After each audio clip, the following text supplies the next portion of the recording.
Hello दोस्तों, हम शुरू करने जा रहे हैं एक बुक का ऑडियो सीरीज जिसका नाम है रिच डैड पुअर डैड। नाम तो सुना ही होगा, तो आप हमारे इस सीरीज में जुड़ सकते हैं। आप हमारे चैनल को सब्सक्राइब कर ले ताकि जब वीडियो अपलोड करें तो आपको सबसे पहले नोटिफिकेशन मिले। Rich dad poor dad book में बताया गया है कि पैसे के बारे में आमिर लोग अपने बच्चे को ऐसा क्या सिखाते हैं जो गरीब और मध्यम वर्ग के माता पिता नहीं सिखाते। इस बुक को आपको जरूर पढ़ना चाहिए ताकि आपका दिमाग उन 95% लोगों से अलग सोचे। तो इसी समस्या का समाधान करते हुए हम इस बुक का ऑडियो सीरीज लाए हैं, क्योंकि बहुत से ऐसे लोग हैं जिनके पास टाइम नहीं रहता है तो वे हेडफोन भी लगाकर सुन सके। तो हुआ ना आसान इस बुक को पढ़ने में। हमारे चैनल पर हर दिन ऑडियो के रूप में रिच डैड पुअर डैड का ऑडियो सीरीज आएगा, जिसे आप ऑडियो के रूप में सुन सकते हैं और अपने जीवन को बेहतर बना सकते हैं। Start listening chapter 1। प्रस्तावना। इसकी बहुत जरूरत है। क्या स्कूल बच्चों को असली जिंदगी के लिए तैयार करता है? मेरे मम्मी डैडी कहते थे, मेहनत से पढ़ो और अच्छे नंबर लाओ, क्योंकि ऐसा करोगे तो एक अच्छी तनख्वाह वाली नौकरी मिल जाएगी। उनके जीवन का लक्ष्य यही था कि मेरी बड़ी बहन और मेरी कॉलेज की शिक्षा पूरी हो जाए। उनका मानना था कि अगर कॉलेज की शिक्षा पूरी हो गई तो हम जिंदगी में ज्यादा कामयाब हो सकेंगे। जब मैंने 1976 में अपना डिप्लोमा हासिल किया, मैं फ्लोरिडा स्टेट यूनिवर्सिटी में अकाउंटिंग में ऑनर्स के साथ ग्रेजुएट हुई और अपनी कक्षा में काफी ऊंचे स्थान पर रही, तो मेरे मम्मी डैडी का लक्ष्य पूरा हो गया था। यह उनकी जिंदगी की सबसे बड़ी उपलब्धि थी। मास्टर प्लान के हिसाब से मुझे एक बिग अकाउंटिंग फर्म में नौकरी भी मिल गई। अब मुझे उम्मीद थी एक लंबे करियर और कम उम्र में रिटायरमेंट की। मेरे पति माइकल भी इसी रास्ते पर चले थे। हम दोनों ही बहुत मेहनती परिवारों से आए थे जो बहुत अमीर नहीं थे। माइकल ने ऑनर्स के साथ ग्रेजुएशन किया था, एक बार नहीं बल्कि 2 बार, पहली बार इंजीनियर के रूप में और फिर लॉ स्कूल से। उन्हें जल्दी ही पेटेंट लॉ में विशेषज्ञता रखने वाली वाशिंगटन डी.सी. की एक मानी हुई लॉ फर्म में नौकरी मिल गई और इस तरह उनका भविष्य भी सुनहरा लग रहा था।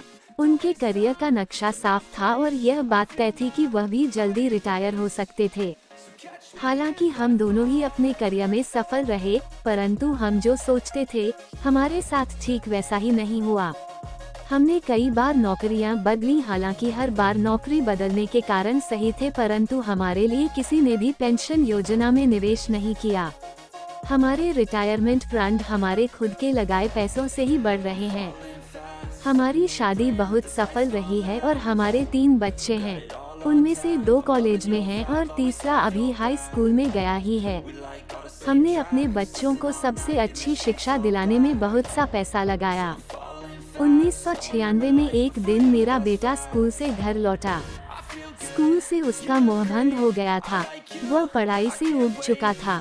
मैं उन विषयों को पढ़ने में इतना ज्यादा समय क्यों बर्बाद करूं जो असल जिंदगी में मेरे कभी काम नहीं आएंगे। उसने विरोध किया। कई कीमुका की। बिना सोचे विचारे ही मैंने जवाब दिया, क्योंकि अगर तुम्हारे अच्छे नंबर नहीं आए तो तुम कभी कॉलेज नहीं जा पाओगे। चाहे मैं कॉलेज जाऊं या न जाऊं, उसने जवाब दिया, मैं अमीर बनकर दिखाऊंगा। अगर तुम कॉलेज से ग्रेजुएट नहीं हुए तो तुम्हें कोई अच्छी नौकरी नहीं मिलेगी। मैंने एक माँ की तरह चिंतित और आतंकित होकर कहा, बिना अच्छी नौकरी के तुम किस तरह अमीर बनने के सपने देख सकते हो?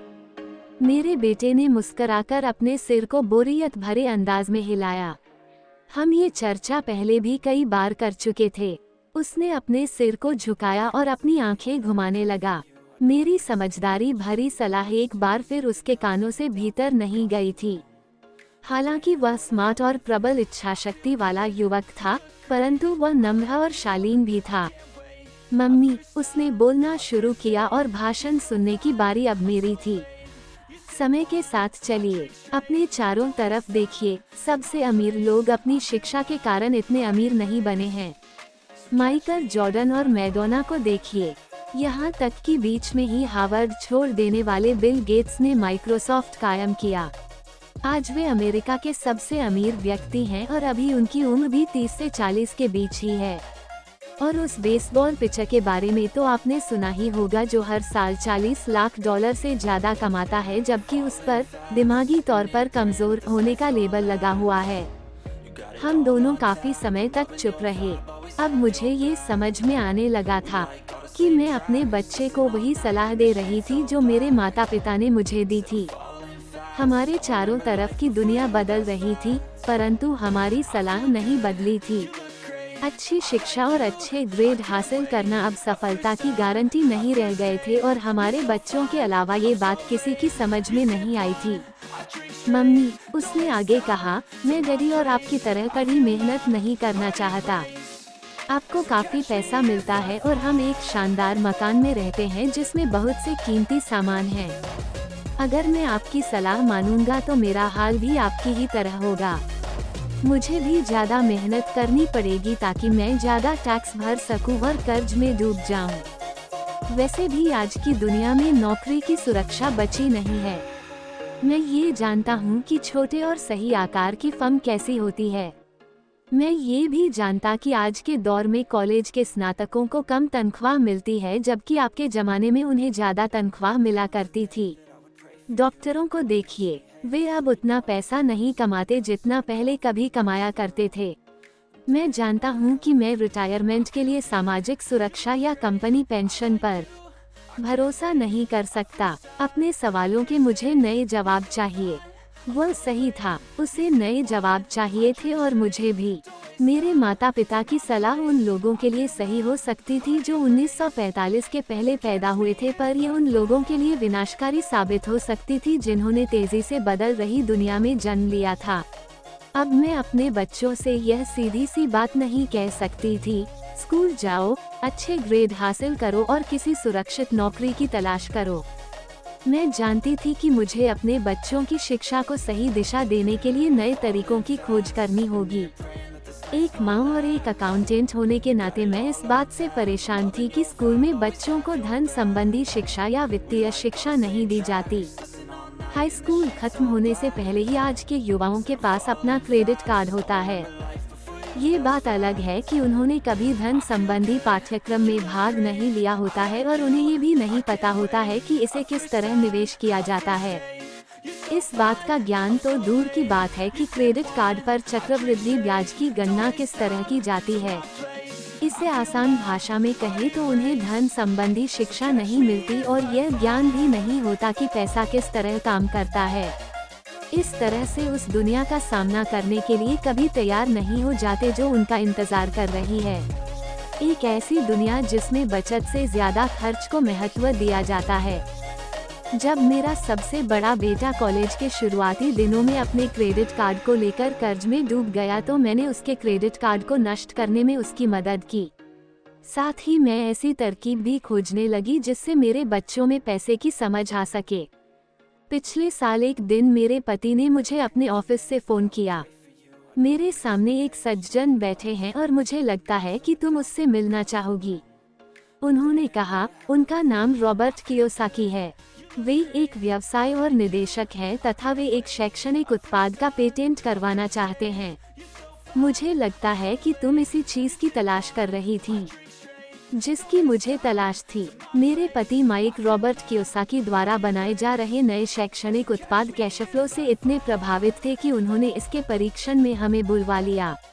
यह एक शैक्षणिक खेल था, इसलिए मैंने स्थानीय विश्वविद्यालय में पढ़ रही अपनी 19 वर्षीय बेटी से भी पूछा कि क्या वह मेरे साथ चलेगी और वह तैयार हो गई। इस खेल में हम लगभग 15 लोग थे जो 3 समूहों में विभाजित थे। माइक सही थे, मैं इसी तरह के शैक्षणिक उत्पाद की खोज कर रही थी। ये किसी रंगीन मोनोपोली बोर्ड की तरह लग रहा था जिसके बीच में एक बड़ा सा चूहा था, परंतु मोनोपोली से यह इस तरह अलग था कि इसमें 2 रास्ते थे, एक अंदर और दूसरा बाहर। खेल का लक्ष्य था अंदर वाले रास्ते से बाहर निकलना, जिसे रॉबर्ट चूहा दौड़ कहते थे, और बाहरी रास्ते पर पहुंचना या तेज रास्ते पर जाना। रॉबर्ट के मुताबिक तेज रास्ता हमें ये बताता है कि असल जिंदगी में अमीर लोग किस तरह पैसे का खेल खेलते हैं। रॉबर्ट ने हमें चूहा दौड़ के बारे में बताया। अगर आप किसी भी औसत रूप से शिक्षित, कड़ी मेहनत करने वाले आदमी की जिंदगी को देखें, तो उसमें आपको एक सा ही सफ दिखेगा। बच्चा पैदा होता है, स्कूल जाता है, माता पिता खुश हो जाते हैं क्योंकि बच्चे को स्कूल में अच्छे नंबर मिलते हैं और उसका दाखिला कॉलेज में हो जाता है। बच्चा स्नातक हो जाता है और फिर योजना के अनुसार काम करता है। ये किसी आसान, सुरक्षित नौकरी या करियर की तलाश करता है। बच्चे को ऐसा ही काम मिल जाता है या फिर वो डॉक्टर या वकील बन जाता है, या वह सेना में भर्ती हो जाता है या फिर वह सरकारी नौकरी करने लगता है। बच्चा पैसा कमाने लगता है, उसके पास थोक में क्रेडिट कार्ड आने लगते हैं और अगर अब तक उसने खरीदारी करना शुरू नहीं किया है तो अब जमकर खरीदारी शुरू हो जाती है। खर्च करने के लिए पैसे पास में होते हैं तो वह उन जगहों पर जाता है जहां उसकी उम्र के ज्यादातर नौजवान जाते हैं, लोगों से मिलते हैं, डेटिंग करते हैं और कभी कभार शादी भी कर लेते हैं। अब जिंदगी में मजा आ जाता है क्योंकि आजकल पुरुष और महिलाएं दोनों नौकरी करते हैं।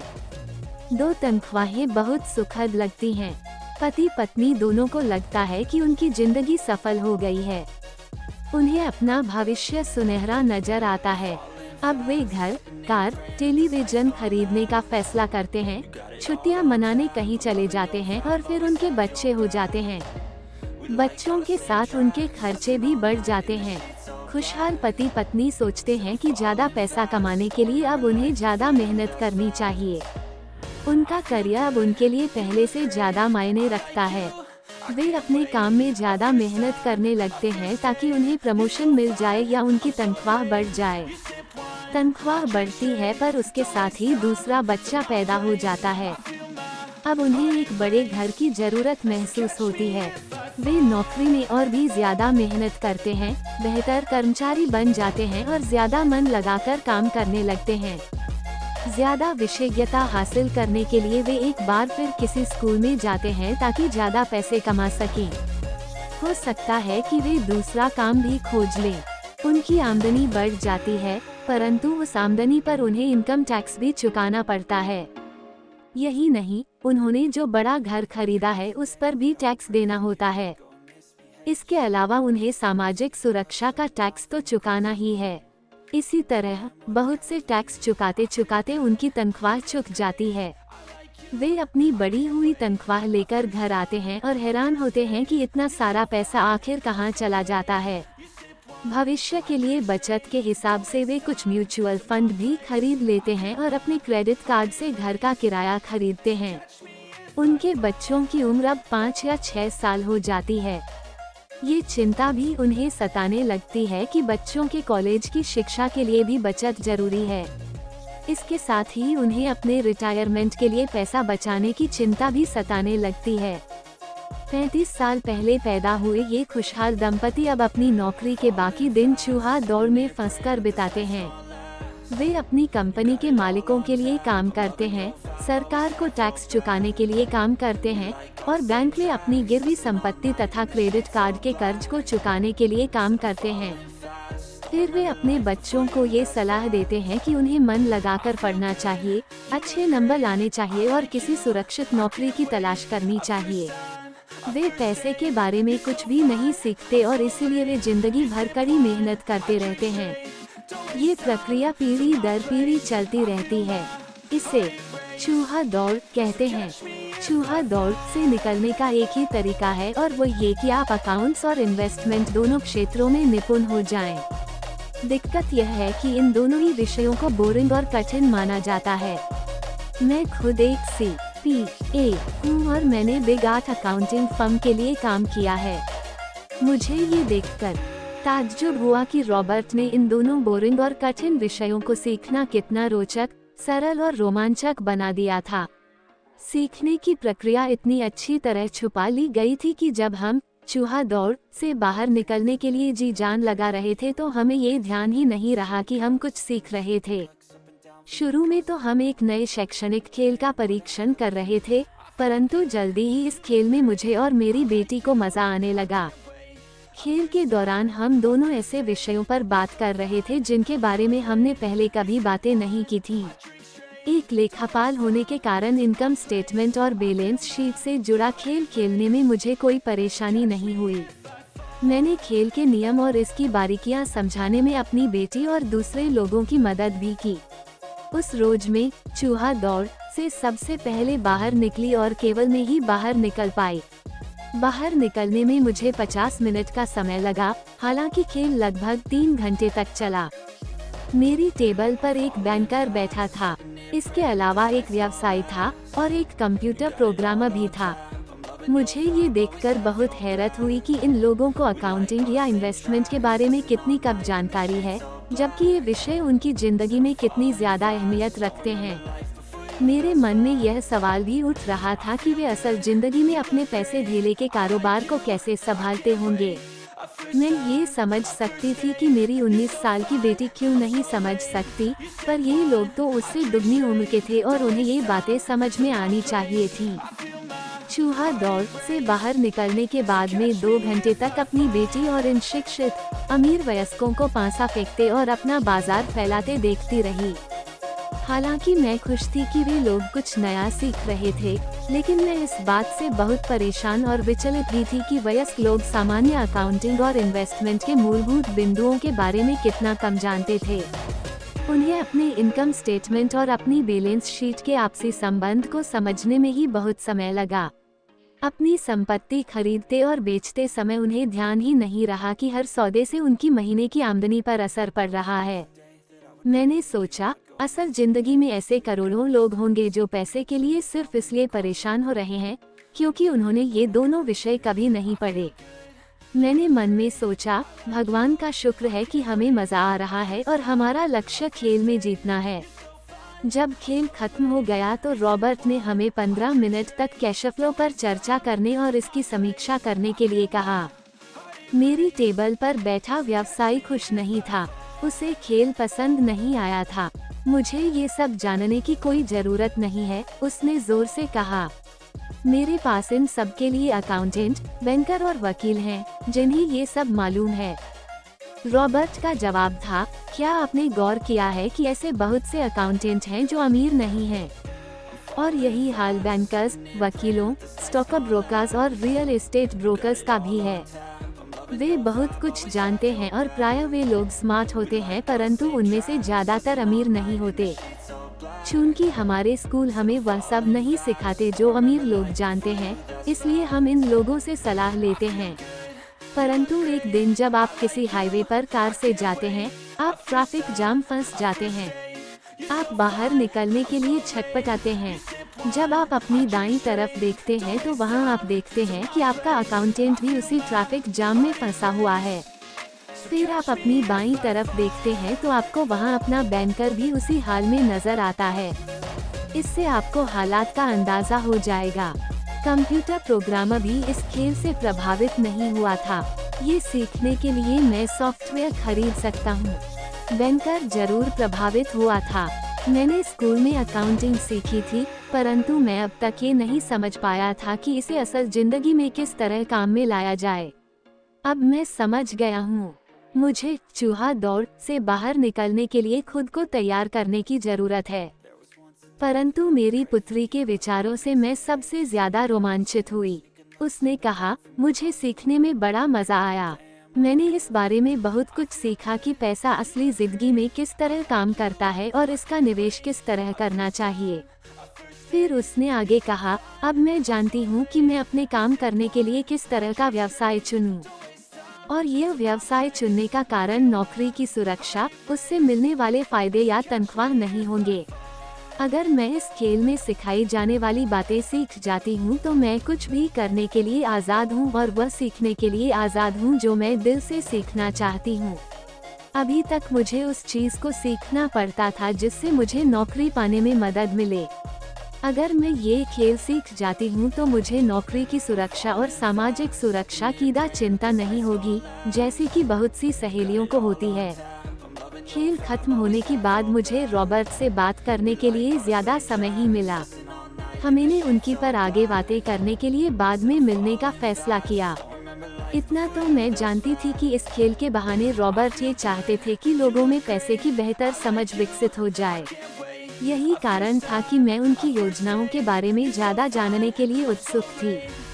मेरे पति और मैंने रॉबर्ट और उनकी पत्नी के साथ अगले हफ्ते डिनर मीटिंग रख ली। हालांकि यह हमारा पहला सामाजिक मेल जोल था, फिर भी हमें ऐसा महसूस हो रहा था जैसे हम एक दूसरे को बरसों से जानते हों। हमने पाया कि हम में बहुत सी बातें एक जैसी हैं। हमने बहुत से विषयों पर बातें की, खेलों, नाटकों, रेस्तराओं और सामाजिक आर्थिक विषयों पर। हमने बदलती हुई दुनिया के बारे में भी बातें की।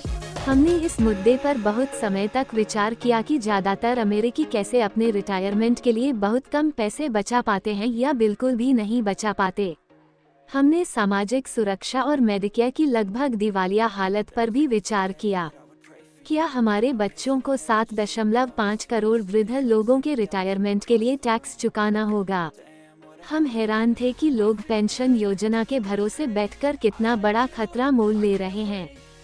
रॉबर्ट की सबसे बड़ी चिंता ये थी कि अमीरों और गरीबों के बीच फासला लगातार बढ़ता जा रहा है।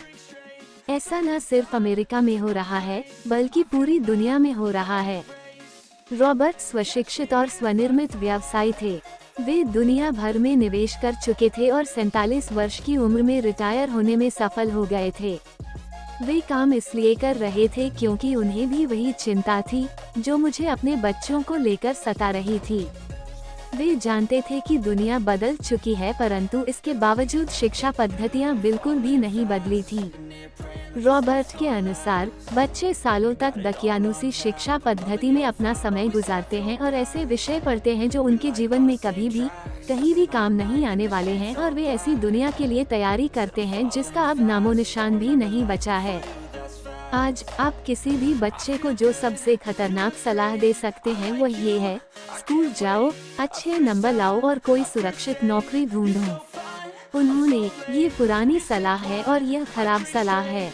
अगर आप ये देख सकते हैं कि एशिया, यूरोप, दक्षिण अमेरिका में क्या हो रहा है, तो आप भी उतनी ही चिंतित होंगी जितना कि मैं। रॉबर्ट के अनुसार यह बुरी सलाह है, क्योंकि अगर आप चाहते हैं कि आपके बच्चे का भविष्य आर्थिक रूप से सुरक्षित हो, तो आप पुराने नियम के सहारे नए खेल को नहीं खेल सकते। ये बहुत खतरनाक होगा। मैंने उससे पूछा कि पुराने नियमों से उस प्री क्या मतलब है। मेरी तरह के लोग अलग तरह के नियमों से खेलते हैं और आपकी तरह के लोग पुराने नियमों की लीक पर ही चलते रहते हैं। उन्होंने कहा, क्या होता है जब कोई कॉरपोरेशन स्टाफ कम करने की घोषणा करता है? लोगों को नौकरी से निकाल दिया जाता है, परिवार तबाह हो जाते हैं, बेरोजगारी बढ़ जाती है। हाँ, परंतु कंपनी पर इसका क्या असर पड़ता है, खासकर जब वो कंपनी स्टॉक एक्सचेंज में दर्ज हो। जब स्टाफ कम करने की घोषणा होती है तो स्टॉक की कीमत बढ़ जाती है। मैंने कहा, जब कंपनी तनख्वाह का खर्च कम करती है तो बाजार इस बात को पसंद करता है, ऐसा चाहे कम करके किया जाए या फिर कंप्यूटर के माध्यम से किया जाए। उन्होंने कहा, आप ठीक कह रही हैं। और जब स्टॉक की कीमतें बढ़ती हैं तो मेरी तरह के लोग, यानी जिनके पास उस कंपनी के शेयर होते हैं, वे ज्यादा अमीर हो जाते हैं। अलग तरह के नियमों से मेरा यही आशय था। कर्मचारी हारते हैं, मालिक और निवेशक जीतते हैं। रॉबर्ट कर्मचारी और मालिक के बीच के फर्क को समझा रहे थे। ये फर्क था अपनी किस्मत पर खुद अपना नियंत्रण होना या फिर अपनी किस्मत पर किसी दूसरे का नियंत्रण होना। परंतु ज्यादातर लोग यह नहीं समझ पाते हैं कि ऐसा क्यों होता है। मैंने कहा, उन्हें लगता है कि यह ठीक नहीं है। उसका जवाब था, इसीलिए तो बच्चों से यह कहना मूर्खता है, अच्छी शिक्षा प्राप्त करो। ये सोचना मूर्खता है कि स्कूलों में दी जा रही शिक्षा से बच्चे उस दुनिया का सामना करने के लिए तैयार हो जाएंगे जिसमें वे कॉलेज के बाद पहुंचने वाले हैं। हर बच्चे को ज्यादा शिक्षा की जरूरत है, एक अलग तरह की शिक्षा की, और उन्हें नए नियमों को जानने की भी जरूरत है, अलग तरह के नियमों को जानने की। धन के कुछ नियम होते हैं जिनसे अमीर लोग खेलते हैं और धन के कुछ और नियम होते हैं जिनसे बाकी 95% लोग खेलते हैं। और ये 95% लोग उन नियमों को अपने घर और स्कूल में सीखते हैं। इसलिए आजकल किसी बच्चे से यह कहना खतरनाक है, मन लगाकर पढ़ो और अच्छी नौकरी खोजो। आज बच्चों को अलग तरह की शिक्षा की जरूरत है और आज की शिक्षा नीति उन्हें कुछ मूलभूत बातें नहीं सिखा पा रही है। इस बात से कोई फर्क नहीं पड़ता कि क्लासरूम में कितने कंप्यूटर रखे हैं या स्कूल कितना पैसा खर्च कर रहे हैं। जब शिक्षा नीति में वह विषय ही नहीं है तो उसे किस तरह पढ़ाया जा सकता है। अब सवाल यह उठता है कि किस तरह माता पिता अपने बच्चों को ये सिखा सकते हैं जो वे स्कूल में नहीं सीख पाते। आप अपने बच्चे को अकाउंटिंग किस तरह सिखाते हैं? क्या इससे वे बोर नहीं हो जाते? और आप उन्हें किस तरह निवेश करना सिखाएंगे जब एक पालक के रूप में आप खुद निवेश के खतरे से डरते हैं? अपने बच्चों को सुरक्षित जीवन के लिए तैयार करने के बजाय मैंने ये बेहतर समझा कि उन्हें रोमांचक जीवन के लिए तैयार किया जाए। तो आप किस तरह किसी बच्चे को धन और उन सब चीजों के बारे में सिखा सकते हैं जिन पर हमने अभी विचार किया है? मैंने रॉबर्ट से पूछा, हम किस तरह इसे माता पिता के लिए आसान बना सकते हैं, खासकर तब जब उन्हें खुद ही इसकी समझ न हो। उन्होंने कहा, मैंने इस विषय पर एक पुस्तक लिखी है। वो पुस्तक कहाँ है? मेरे कंप्यूटर में। ये बरसों से वहीं बिखरी पड़ी है। मैं कभी कभार उसमें कुछ बातें जोड़ देता हूँ, परंतु मैं आज तक उसे कभी इकट्ठा नहीं कर पाया। मैंने इस पुस्तक को तब लिखना शुरू किया था जब मेरी पहली पुस्तक बेस्ट सेलर हो गई थी, परंतु मैं अभी तक अपनी नई पुस्तक को पूरा नहीं कर पाया हूँ। यह अभी भी खंडों में है और वह पुस्तक निश्चित रूप से खंडों में ही थी। उन बेहतरीन खंडों को पढ़ने के बाद मैंने यह फैसला किया कि पुस्तक निश्चित रूप से बेहतरीन थी और समाज में इसकी बहुत ज़रूरत थी, खासकर ऐसे समय में जब दुनिया तेजी से बदल रही थी। हम दोनों तत्काल इस निर्णय पर पहुंचे कि मैं रॉबर्ट की पुस्तक में सह लेखक बन जाऊं। मैंने उनसे पूछा कि उनके विचार से किसी बच्चे को कितनी वित्तीय शिक्षा की जरूरत होती है। उन्होंने कहा कि यह बच्चे पर निर्भर करता है। अपने बचपन में ही उन्होंने ये जान लिया था कि वे अमीर बनना चाहते थे और उन्हें एक ऐसे पिता स्वरूप व्यक्ति मिल गए थे जो अमीर थे और जो उनका मार्गदर्शन करने के इच्छुक भी थे। रॉबर्ट का कहना था कि शिक्षा ही सफलता की नींव है। जिस तरह स्कूल में सीखी गई बातें बहुत महत्वपूर्ण होती हैं, उसी तरह धन संबंधी समझ और बोलने की कला भी महत्वपूर्ण होती हैं। आगे की कहानी रॉबर्ट के 2 डैडियों के बारे में है, जिनमें से एक अभी हैं और दूसरे गरीब। इनके जरिए रॉबर्ट उन रहस्यों को बताएंगे जो उन्होंने अपने जीवन में सीखे हैं। दोनों डैडियों के बीच का अंतर एक खास बात उजागर करता है। इस पुस्तक को मैंने बढ़ाया है, इसमें कुछ जोड़ा और घटाया है और इसे व्यवस्थित करने का काम किया है। जो अकाउंटेंट इस पुस्तक को पढ़ी, उनसे मेरा यही अनुरोध है कि वे अपने किताबी ज्ञान को एक तरफ रख दें और अपने दिमाग में रॉबर्ट के सिद्धांतों को घुस जाने दें। हालांकि उनमें से कई सिद्धांत पहली नज़र में गलत लगेंगे, अकाउंट्स के सिद्धांतों की बुनियादी बातों को चुनौती देते लगेंगे, परंतु ये याद रखें कि वे एक महत्वपूर्ण दृष्टि देते हैं कि किस तरह सच्चे निवेशक अपने निवेश के फैसलों का विश्लेषण करते हैं। जब हम अपने बच्चों को स्कूल जाने, मेहनत से पढ़ने और अच्छी नौकरी पाने की सलाह देते हैं तो अक्सर हम ऐसा सांस्कृतिक आदतों के कारण करते हैं। ऐसा करना हमेशा सही चीज मानी गई है। जब मैं रॉबर्ट से मिली तो उनके विचारों ने शुरू में तो मुझे चौंका दिया। 2 डैडियों के साथ पले बड़े रॉबर्ट के सामने 2 अलग अलग लक्ष्य होते थे। उनके पढ़े लिखे डैडी उन्हें कॉरपोरेशन में नौकरी करने की सलाह देते थे। उनके अमीर डैडी उन्हें कॉरपोरेशन का मालिक बनने की सलाह देते थे। दोनों ही कामों में शिक्षा की जरूरत थी, परंतु पढ़ाई के विषय बिल्कुल अलग अलग थे। पढ़े लिखे डैडी रॉबर्ट को स्मार्ट बनने के लिए प्रोत्साहित करते थे। अमीर डैडी रॉबर्ट को ये जानने के लिए प्रोत्साहित करते थे कि किस तरह स्मार्ट लोगों की सेवाएं ली जाएं। 2 डैडियों के होने से कई समस्याएं पैदा हुई। रॉबर्ट के असली डैडी हवाई राज्य में शिक्षा प्रमुख थे। जब रॉबर्ट 16 साल के हुए तो उन्हें इस बात की कोई खास चिंता नहीं सता रही थी, अगर तुम्हें अच्छे नंबर नहीं मिलते तो तुम्हें कोई अच्छी नौकरी नहीं मिलेगी। वे पहले से ही जानते थे कि उनके करियर का लक्ष्य था कॉरपोरेशन का मालिक बनना, न कि उसमें नौकरी करना। सच तो यह है कि अगर हाई स्कूल में समझदार और मेहनती परामर्शदाता नहीं मिला होता तो रॉबर्ट कभी कॉलेज भी नहीं गए होते। वे इस बात को मानते हैं। वे दौलत कमाने के लिए बेताब थे, परंतु वे आखिरकार मान ही गए कि कॉलेज की शिक्षा से भी उन्हें फायदा हो सकता है। दरअसल इस पुस्तक में दिए गए विचार शायद बहुत से माता पिताओं को क्रांतिकारी और अतिशयोक्तिपूर्ण लगेंगे। कई लोगों को तो अपने बच्चों को स्कूल में रखने में ही काफी मेहनत करनी पड़ रही है, परंतु बदलते हुए समय को देखते हुए हमें नए और जोखिम भरे विचारों की तरफ ध्यान देने की जरूरत है।